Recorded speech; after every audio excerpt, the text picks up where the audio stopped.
प्रिय विद्यार्थियों,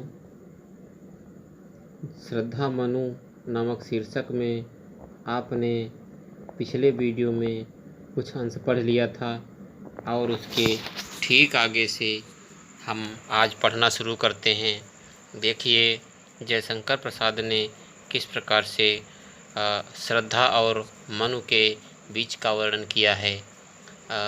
एक बार आपको प्रसंग से जोड़ते हैं। देखिए पिछले वीडियो में आपने पढ़ लिया था कि मनु और श्रद्धा का किस प्रकार मिलन होता है, भेंट होती है। यह उस समय का वृत्तांत है जब सृष्टि प्रलय आ चुका था, मानव सभ्यता पूर्ण रूप से नष्ट हो चुकी थी। उसके बाद मनु और श्रद्धा दोनों लोगों का मिलन होता है। वह एक दूसरे के लिए, एक दूसरे के प्रति जो चर्चा करते हैं, जो कल्पनाएं कवि प्रस्तुत करता है, उसको ठीक प्रकार से समझिए, ठीक प्रकार से देखिए। आइए देखते हैं, काव्य की तरफ चलते हैं। नील परिधान बीच सुकुमार, नील परिधान बीच सुकुमार, खुल रहा मृदुल अधखुला अंग, खिला हो ज्यों बिजली का फूल, मेघ बन बीच गुलाबी रंग। भावार्थ देखते हैं। मनु को की अभिव्यक्ति को व्यक्त करते हुए प्रसाद जी कहते हैं कि श्रद्धा नील परिधान अर्थात नीले वस्त्रों में अत्यंत ही आकर्षक दिखाई दे रही थी। वस्त्रों के मध्य कहीं कहीं से दिखाई दे रहे उसके कोमल अंग ऐसे ही प्रतीत हो रहे थे, खिला ज्यों बिजली का फूल, मेघ बन बीच गुलाबी रंग। ऐसे ही प्रतीत हो रहे थे जैसे नीले बादलों के समूह में चमकती हुई बिजली के गुलाबी गुलाबी फूल हों, है ना, गुलाबी फूल हों, ऐसा प्रतीत हो रहा था। आगे देखिए, और नीले वस्त्रों के मध्य में लालिमा युक्त तेज। यहाँ पर जो नीचे दिखाया गया है, ओह वह मुख पश्चिम के व्योम, बीच जब घिरते हों घनश्याम। पश्चिम दिशा की ओर आकाश मंडल में, है ना, बीच जब घिरते हों घनश्याम, जब बादल घिरते हुए दिखाई दे रहे हों, और उसके बाद अरुण रविमंडल उसके बाद अरुण रविमंडल उनको भेद दिखाई देता हो छविधाम। अर्थात यह है, अर्थ यह हुआ कि उस समय जो पश्चिम दिशा की ओर सूर्यास्त होने की स्थिति में हो, और वह सूर्य जब अस्त होता है तो वह लाल लाल दिखाई देता है, तो उस बादल की किरणों को भेद कर वह सूर्य का लाल लाल प्रकाश जिस प्रकार दिखाई देता है, उसी प्रकार श्रद्धा का मुख उसके वस्त्रों के बीच से लाल लाल चमकता हुआ दिखाई दे रहा था। आइए आगे देखते हैं।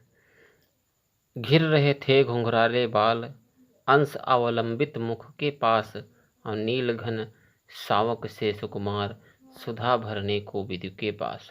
उसके जो बाल थे, श्रद्धा के केस सुंदर और घुंघराले थे, वह उसके चेहरे से होकर उसके कंधों तक झूल रहे थे, मानो अमृत पान करने हेतु बादल सागर तल को स्पर्श करने की कोशिश कर रहा हो, और उसके मुख पर बिजली बिखरी हुई मुस्कान को देखकर ऐसा आभास हो रहा था जैसे कि सूर्य की अलखाई से ही उज्जवल नवीन किरण कपोल विश्राम कर रही हो।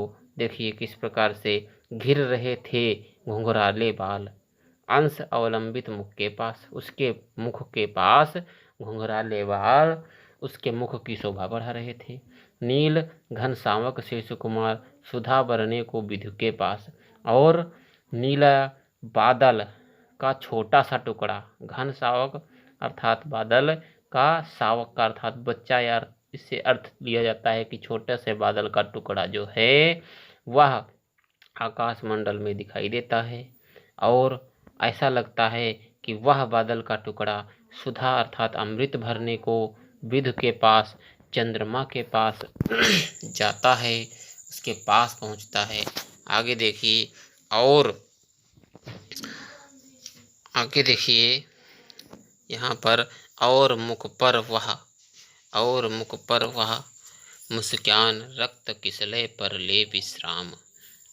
उसके सुंदर मुख पर बिखरी हुई मुस्कान को देखकर ऐसा आभास हो रहा था जैसे सूर्य की कोई उज्जवल सी किरण हो और लाल रंग बाहर से उस किरण से उसके मुख पर थके हुए रूप में विश्राम कर रहा हो, ऐसा प्रतीत हो रहा था। आगे देखिए यहाँ पर किसलय, विश्राम, और उसके आगे देखिए अरुण की एक किरण अम्लान, अधिक अलसाई हो विश्राम। वही बात है कि यहाँ पर सूर्य की एक किरण, लाल किरण निकल करके आई हो और एक अलसाई हुई अवस्था में, सुषुप्ता अवस्था में उसके पास आकर के चमक रही हो, ऐसा प्रतीत होता था। ठीक है, आगे देखिए, कहा मनु ने नभ धरणी बीच। कहा, अब मनु कुछ कहने के लिए अपना मुख खोलते हैं। देखिए मनु क्या कहते हैं। कहते इसमें मनु अपनी, यहाँ से मनु जो है अपनी दयनीय दशा का वर्णन करते हैं, अपनी बात को बताने का प्रयास करते हैं। वहीं यहाँ से शुरुआत होती है। देखिए, कहा मनु ने नभ धरणी बीच, बना जीवन रहस्य निरुपाय। एक उल्का सा जलता भ्रांत, शून्य में फिरता है असहाय। मनु की जिज्ञासा को शांत कर, श्रद्धा की जिज्ञासा को शांत करते हुए मनु कहते हैं कि इस पृथ्वी और आकाश के मध्य में भटकता हुआ यह मेरा जीवन, देखिए नभ धरणी बीज, बना जीवन रहस्य निरुपाय। मेरा जीवन एक रहस्य बन गया है, एक रहस्य सा प्रतीत होता है। और आगे देखिए, एक उल्का सा जलता भ्रांत, शून्य में फिरता है सहाय। और मैं एक, जिस प्रकार वायुमंडल में उल्का पिंड अर्थात पुच्छल तारा फिरता है, जिसका कोई आधार नहीं, कहाँ रुकेगा कहाँ समाप्त होगा, ऐसा अपने आप को बताते हैं कि मैं शून्य में फिरता हुआ असहाय एक पुच्छल तारा ही हूँ। आगे देखिए, कहते हैं कि कौन हो तुम बसंत के दूत, विरह विरस पतझड़ में अति सुकुमार, और तिमिर घन में चपला की रेख, तपन में शीतल मंद बयार। इसके बाद मनु श्रद्धा से पूछते हैं कि इतनी सुकुमार दिखने वाली तुम कौन हो तुम बसंत के दूत, विरस पतझड़ में अति सुकुमार। इस पतझड़ में बसंत के आगमन का आभास कराने वाली तुम कौन हो। आगे देखिए, तिमिर घर में चपला की रेख, तपन में शीतल मंद बयार।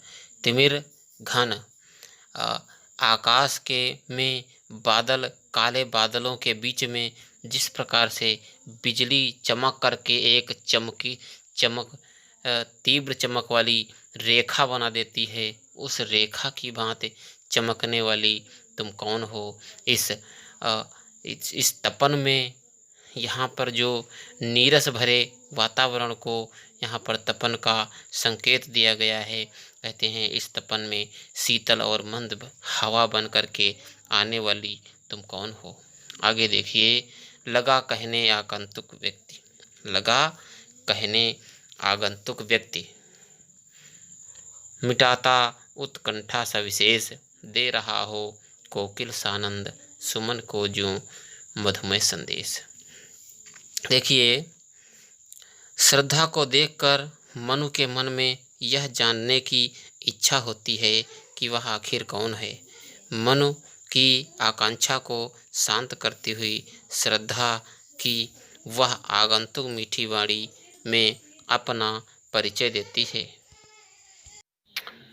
मनु के पूछने पर श्रद्धा कहती है, आगंतुक व्यक्ति अर्थात आने वाला व्यक्ति, और आने वाले श्रद्धा ही थी। और उस श्रद्धा ने क्या कहा, देखिए ध्यान से समझिए। लगा कहने आगंतुक व्यक्ति मिटाता उत्कंठा सविशेष। मनु की जिज्ञासा को मिटाते हुए श्रद्धा जो आगंतुक व्यक्ति थी, जो एक आगंतुक थी, आने वाली थी, उसने कुछ कहा। अपना परिचय देते हुए कहा, दे रहा हो कोकिल सानंद सुमन को ज्यों मधुमय संदेश। जिस प्रकार कोई कोकिला फूलों के बगीचे को या फूलों को कोई मधुर संदेश दे रही हो, ऐसा प्रतीत हो रहा था। कोकिला के का ऐसा संदेश जो कोकिला के रूप में मीठी वाणी बोल करके सुना रही हो, ऐसा प्रतीत हो रहा था। भरा था मन में नव उत्साह, सीख लूं ललित कला का ज्ञान। और उसके मन में नया नवीन उत्साह भरा हुआ था। देखिए, भरा था मन में नव उत्साह, सीख लूं ललित कला का ज्ञान। और इसके आगे दूसरे पेज में देखिए, इधर रह गंधर्वों के देश, पिता की हूँ प्यारी संतान। यहाँ तक हम इसका अर्थ एक साथ में क्लियर करते हैं। देखिए, ऊपर से कहती है जो श्रद्धा है वह मनु से कहती है कि मैं अपने पिता की इकलौती संतान हूँ। मैं अपने पिता की इकलौती संतान हूँ। मेरा मन नए उत्साह से परिपूर्ण था। मेरी प्रबल इच्छा थी कि मैं ललित कलाएं सीखूं। ललित कलाएं नृत्य कलाएं जो होती हैं उन्हीं से वही कही जाती हैं। संगीत कलाएं आदि सब ललित कला के अंतर्गत आती हैं। वह कहती है कि मैं ललित कलाएं सीखूं। इसी उद्देश्य से इन दिनों मैं गंधर्व देश में निवास कर रही हूँ। यहाँ पर देखिए, ये लिखा है, इधर रह गंधर्वों के देश, पिता की हूँ प्यारी संतान। मैं इधर गंधर्वों के देश में रह रही हूँ, अपने पिता की प्यारी संतान हूँ। ठीक है, यहाँ तक अर्थ हो जाता है। और आगे देखिए, दृष्टि दृष्टि जब जाती हिमगिरी ओर, प्रश्न करता मन अधिक अधीर। प्रश्न करता मन अधिक अधीर। श्रद्धा कहती है कि मेरी दृष्टि हिमगिर अर्थात हिमालय, जब हिमालय की ओर जाती है तब मेरे मन में न जाने कितने तरह के प्रश्न उठते हैं, है ना। प्रश्न करता मन अधिक अधीर, मेरा मन अधीर हो जाता है और प्रश्न करता है, बहुत सारे प्रश्न करता है। धरा की यह सिकुड़न भयभीत, आह कैसी है क्या है पीर। और आगे कहती हैं, श्रद्धा कहते हैं आगे कि उनके उत्तर जो उनके सवाल हैं वह उसके लिए उन्हें बहुत बेचैनी भी होती है कि इतने विस्तृत क्षेत्र में फैली हुई धरती की सिकुड़न के रूप में इस पर्वत श्रृंखला का वास्तविक स्वरूप क्या है। यह धरती की हिमालय जो है धरती की सिकुड़न है और इसका वास्तविक स्वरूप क्या है। आह कैसी क्या है यह पीर। फिर आगे देखिए,